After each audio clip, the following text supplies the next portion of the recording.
السلام عليكم، ازيكم؟ عاملين ايه؟ اتمنى تكونوا بخير. خلاص فرحنا وانبسطنا واتكلمنا عن الروح القتاليه اللي لعب بها منتخب مصر ما شاء الله امبارح. مفيش حد فعلا ما اداش دوره. تكمله عدديه واستخلاص كرات وتكمله مان تو مان وكل حاجه حصلت امبارح، يعني زي الكتاب ما بيقول برجوله وجدعنه. ولكن مش عايزين نغزل حق كابتن حسام حسن في حته الرجوله والجدعنه دي.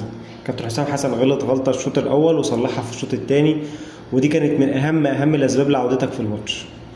اول حاجه هو بدأ الماتش بشوبير، هاني، ياسر حمدي، فتوح، مروان ومهند في النص ديفندرات، وقدامهم زيكو وامام وصلاح ومرموش في الهجوم.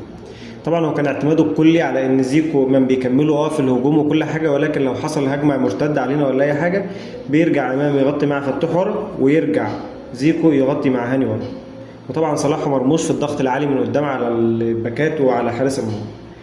ايه بقى اللي حصل في الشوط الاول؟ اللي حصل في الشوط الاول ان انت كنت مضغوط ومش عارف تطلع بالكوره، والعمق عندك حرفيا فاضي، واتلعب عليك كرات طوليه جدا كتير جدا. كل الكرات الطوليه كانت بتتلعب على كروس، ويستلم يسلم للي جاي من ورا ويلعب عليك لعب ايجابي كل الوقت. فعمل ايه حسام حسن في الشوط الثاني؟ يعني انت بعد ما استقبلت جول، هل حسام حسن سكت؟ لا، حسام حسن عرف ان هو غلطان وصلح غلطته في وقتها. ودي حاجه انا بحترمها جدا على اي مدرب والله، انك تعرف انك غلطان احسن 100 مره من انك تكابر وتعاند. نزل الشوط الثاني بعد اصابه حمدي فتحي، طبعا نزل مكانه رامي ربيعه، بدا بشوبير، هاني، ياسر، ربيعه، فتوح. بس الفكره بقى في الرسم التكتيكي للتشكيل. هو على ارض الملعب هي نفس الاسماء باستثناء حمدي فتحي طلع ونزل مكانه ربيعه، ولكن على ارض الواقع نتكلم في التشكيل نفسه، في رسمه الملعب نفسها اختلفت. اول حاجه هو لعب 4-2-3-1، نزل امام رقم 10 وخلى زيزو مهاجم صريح رقم 9، ودي النقطة الفاصلة في الماتش اللي خلتك رجعت في الماتش. أول ما زيزو لعب رقم 9 ومهاجم صريح، حرفيا أنت جبت الجول من محمد هاني. محمد هاني اداله كروس باس، زيكو راجل هجام حطها بكل سهولة في المرمى.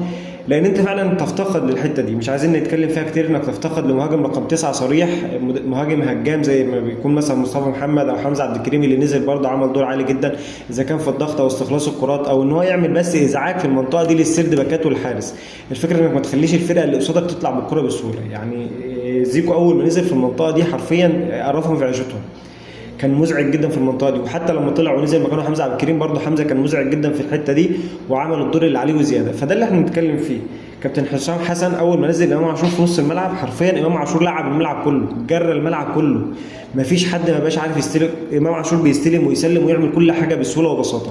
فهي دي الفكره اللي حسام حسن لعب عليها في الشوط الثاني، وهي اللي ربنا كرمنا بيها، ان امام عاشور ينزل رقم 10 وزيكو يلعب رقم 9 صريح مهاجم في الصندوق. ودي الحمد لله ربنا كرمنا بيها، وان شاء الله ربنا يكرمنا في الجاي، ويا ريت نكمل على التشكيله دي. انا راضي جدا